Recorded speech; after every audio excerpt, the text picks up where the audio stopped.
Hi everyone, it's Renee with Delaney Jane Cards. Welcome back to my channel. Today I am helping out Kelly over at 7Kids Crafts with her new release. This is one of the stamp sets, or two of the stamp sets that are in the new release. This first one, the skinnier one here, is called Ice Cream Parlor, and it's the pieces to build an ice cream shop or any restaurant, just hint hint. The other one is called Ice Cream Kids, and it's got a bunch of ice cream related pieces and children that will go with the ice cream shop scene. So I wanted to do something super fast and well, my original idea isn't what I ended up with, but you can see here I was going to just do a single image of this girl on the stool with the light above her, and I was just going to use a simple sentiment, and I thought that that would be adorable. I still think it'll be adorable. You'll probably see me make this card. But as a card maker, sometimes when I have an idea and I actually bring it to the paper, it's not as inspiring as it was when I thought of it. So although I think that it's a good card design and I will probably pull it out in the future, I didn't do it for this card. I am going to use that circle stencil though. After I kind of tossed that idea out of my head for this card, I was like, I'm going to still use a stencil because I'm going to do something called spotlight technique. In the process I left the process of making this card in because I do the traditional stamping and masking, and a lot of times, well, I guess I watched tons of card videos at first before I understood this process. So whatever you are going to see first, like let's say you take a picture, whatever is in the foreground is the very first thing that you put in the picture. So that was the girl. She sits on the stool, but her legs are in front of the stool. So she goes down first. Then I masked her, and then I stamped the stool. So if you're taking a picture of somebody in a shop, the very first thing you see is, let's say, a boy sitting on a stool. Okay, he's in front, and the counter's behind him, and everything else is behind and behind and behind. So what you see the fullest image of is in front, if that makes any sense. So I stamped her, masked her, stamped the stool, masked the stool, and now I'm going to stamp and mask the counter. The masking paper that I'm using, you'll see that it has ink on it. I used it to mask a scene, and it wasn't bad, so I just stuck it back to the release paper and put it back in my package. And you see it works just fine for this. So after I masked the counter, I stamped him and the little sign, and I realized his hand, he should have probably been stamped first, but it worked out. It was no big deal. I just folded the mask back and stamped it. Then I added the little menu board and this light. I wanted to kind of round out my scene, put in my bigger elements. You can see I'm kind of building a circle. I know things are going outside of the circle, but you can see that the focal part of the scene is very much in the circle.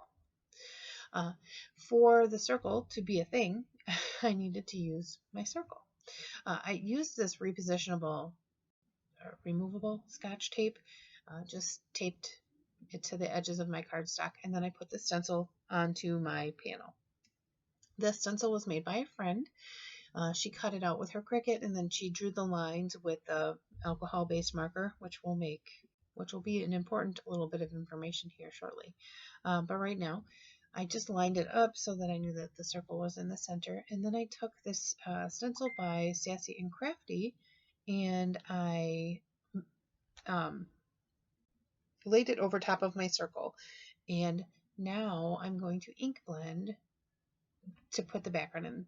That stencil is called Comic Book Stencil, I believe. It's kind of that halftone look with the dots. I just thought it would be really fun for like a wallpaper. I could have just stamped something. That would have been really cool too, but I just thought that it would look like wallpaper. Once I pulled the stencil up, I needed to reinforce the edges of the circle. So I took that spun sugar and I just ink blended it onto just the edges, and then the circle itself goes underneath the counter, so I made sure that I did ink blend down there just to reinforce the circle. it's going to makes a big difference because the circle is complete visually.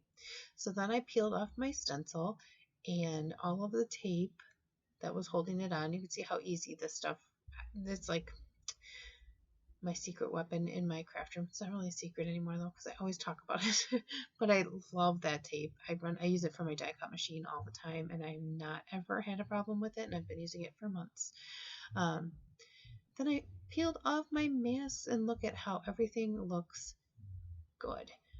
She's in front, she's sitting on a stool, the counter is behind her, like, he is behind the counter, the back bar with the ice cream is behind him. Like, it worked out good. So for the coloring, I wanted to keep it simple because, as you can see, these images are super tiny. This is an A2 size piece of cardstock, so 4 1/4 by 5 1/2, and you can see that this scene fits in a very small part of this card. These images are so little. The ice cream bar, the counter, is approximately 4 1/4. It might be a little bit wider because I see that the edges kind of do come off the card just a little bit. So I would say between 4 1/4 and 4 1/2 is the counter, and there are all of these little tiny things that are buildable onto it, so they're very small images. If you're looking to just fill images in and get a really cute design, this stamp set is it. You don't have to do any actual shading. I did some shading here with him, and then at this point I was questioning it because I don't really feel like I had blended it very well, and I went back and kind of blended him out just a little bit. The images themselves are very small. The faces and the eyes are big enough to color with dimension, but I wasn't sure if I was just going to fill everything else in. I don't know who said it at one point, but if you're coloring something, not everything has to be colored with exact dimension, or not everything has to be shaded perfectly. As long as you're doing that to some of the images, the rest of it isn't going to matter. Like, I could have colored everything else in the background flat with no shading at all, but because these two people are shaded, they would jump off. It's kind of like that blur feature on your camera where you focus on the people that are up front and then everything else kind of blurs out in the background. You can do that with these images very, very easily. I did have to dig for her head when I pulled my mask off, because her head was masked behind the menu board, and I pulled off the counter mask and it tore her at her neck. I needed to make sure I still had the head mask because you see there's nothing on the menu board yet, so I needed to make sure I did that. I'm also trying to keep all of my coloring inside the circle, so you see here I'm coloring the lamp. I'm going to color just the outside frame of the sandwich board and just the top framework of the back bar, just to try to reinforce the circle. Now, I thought I could do this without putting the stencil back down, and I could not. I did not do a very good job of it at all. And I had to bring my stencil back out, which, if you're going to do this, take your stencil off, unmask all your images, and put your masking stencil back down so you don't do this, which was coloring outside the circle. I was mad because although they're very small images, I had already invested quite a bit. I made the scene, I masked the things, I made the background. I was like, there's no way. I need to just make it work. So then I put the stencil back down. I wish I would have waited just a minute. When my friend made this stencil, she used that alcohol-based marker, which I talked about, and I just put alcohol blending solution, which is basically Colorless Blender, on my paper. So it does rub off a little bit of that line, and I didn't even notice until I was taking pictures. So when you see it over on the side, that little weird bit, that's what it is. I'm sorry. For the white of his hat, I just used that same BB tone that I've been using on the skin to add the shadows. It's BB00, and I just blended that out with my Colorless Blender. I'm also going to give him black, shiny 1950s hair because I thought that would be super fun. Let's chat on the Colorless Blender just a little bit. You see me push the line back where I had colored outside the lines there, and then I also just used it to blend out that BB's 00. Those are kind of two very opposing things that it can do, which the Colorless Blender, it does not blend colors together, so don't think it's that. Um, if you're new to alcohol markers and you have, let's say, watercolored before, you know that if you put watercolor down and it's too concentrated, you can dilute it by adding water. If you are painting an image and you accidentally get paint where you don't want it, you can carefully lift it with water. With alcohol markers, the Colorless Blender really works like water in watercoloring. You can't exactly erase anything like completely, but you can disperse the color enough inside the Colorless Blender that it isn't visible. You can also push it, like I have gotten red on images, and red is really hard to remove, but I have just put another piece of cardstock underneath and just gone back and used Colorless Blender to kind of push that color through the piece of cardstock I'm working on into the other piece of cardstock. It definitely works very much like that. So if you've ever wondered exactly what the Colorless Blender does when people are pulling it out for all sorts of things, it's like that old, there was this book that I had when I was a kid. It was talking about blowing, I think it was called Aesop's Fables, and they had come upon a house and somebody's hands were cold, so then they were blowing on them, and then they went in the house and their soup or porridge or whatever was hot, so they were blowing on them, and the person was very confused how blowing on two things at the opposite end of the spectrum could do the same, like could warm your hands and cool your soup. The same with the Colorless Blender. You can definitely remove color with it, but you can disperse color like I did with his hat, where I took that blue violet and I put it in the shadows, and then I basically filled in the rest of his hat with the Colorless Blender, and it kind of spread like a wet on wet technique for watercolor. So if you've been trying to wrap your head around what that marker does, there it is. Here I'm doing the same thing with his apron, put that blue violet on there, and then I basically just diluted it with the Colorless Blender. Everything else was pretty simple as far as coloring. I mean, they're themselves, I shaded them as best as I could. Like I said, these are very small images, but I wanted to give them contrast and color. I did try to keep the color palette very, very simple. So you'll see that there's pink, there's blue, there's skin tones, and there's gray. There's really nothing else. I mean, later on I do add a little tiny pop of green, but really this is the color palette, what you see here. She is wearing the same blue that he is wearing. It was just two shades of blue, nothing particularly special. For the bar stool, just grays again. I mean, I really did not jump outside the realm of these color combinations. I tried to really keep it very tight. The spotlight technique, not only are the images small, but I am also concentrating your eye on a much smaller piece of the scene. And I didn't want it to be exceptionally busy, but I want it to be filled, which is why you see the back bar with the ice cream cones and the ice cream buckets. And you see I put the lamp in, and I gave the wallpaper some design with the stencil. There's all that stuff going on in the background, but nothing is really overwhelmingly busy. Now, for the front of the bar here, I decided, or counter, I keep wanting to call it a bar, I decided to pull out some very similar paint colors. It's similar to the color I kind of blended in the background. It's not the same, but it's similar. And I'm using several different pinks here. You'll see I put some strawberry sauce on top of their ice cream, and that's a different pink entirely as well, but it's all kind of cohesive. I'm going to add a little bit of shading underneath the edge of the counter. I feel like it would have a have an overhang The English language is funny. Put those words in the wrong order. It means such a different thing. But I added a little bit of shading there and then just blended it out. Now back to these stamp sets and Kelly over at 7 Kids. I am a firm believer in supporting small businesses. She has recently started releasing her own line of stamps, but her store does carry other things.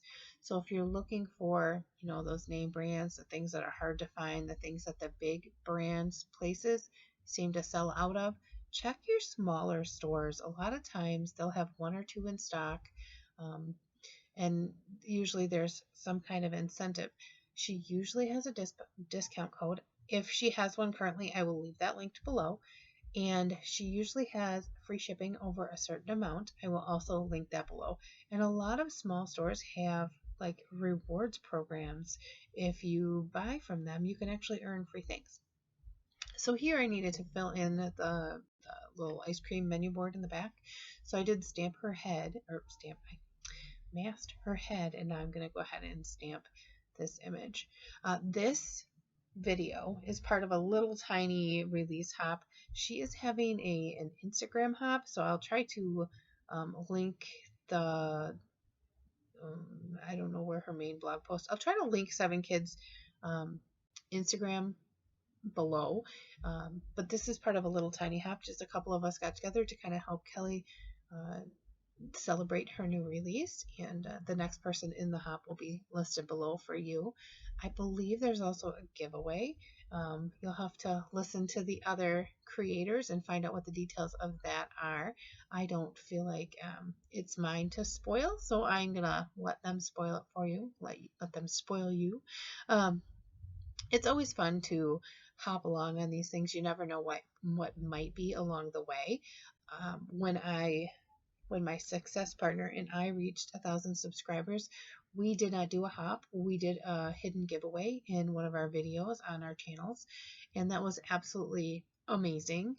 Only certain people knew. If they watched it to a certain point, we asked them not to say anything in the comments, just to say a specific thing, nothing about a giveaway. So you just never know what might be in one of these videos or even in one of my videos. You never know what you might find. So I encourage you to watch them all the way to the end. Every video, every channel. It definitely helps your content creator.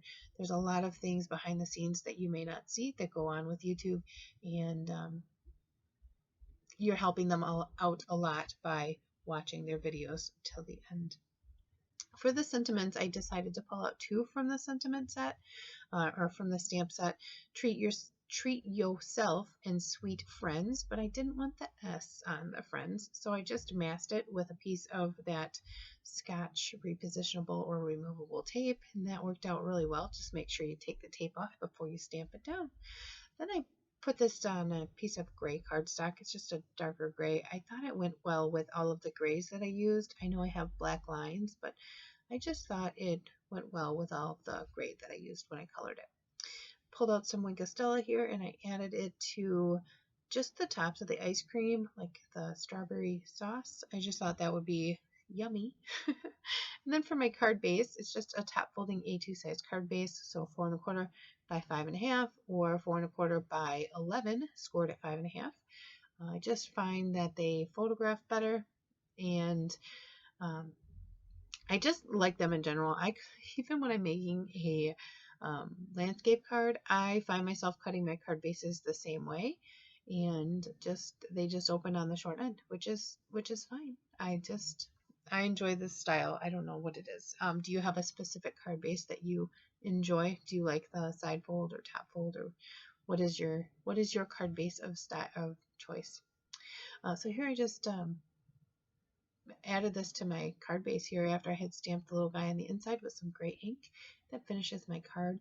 Make sure you check out Kelly's store. Like I said, I'll have it linked below. I will also have a discount code if there is a discount code, and I'll let you know what the shipping is. Oh, I forgot to color his eyes, so I went back and did that. And then this is part of a little tiny release hop, so I will have the next person listed below so you can check them out. I really appreciate you stopping by. I value your comments and your likes, and when you hit that subscribe button and the notification bell, I really appreciate it. My channel is growing, and the more people that see my videos, the more people see my daughter's name, the more times I can tell her, Delaney, I said your name today, and that keeps one of my promises that I made to her when she passed away. So, as I always say here, thank you for stopping by and give cards generously. Bye.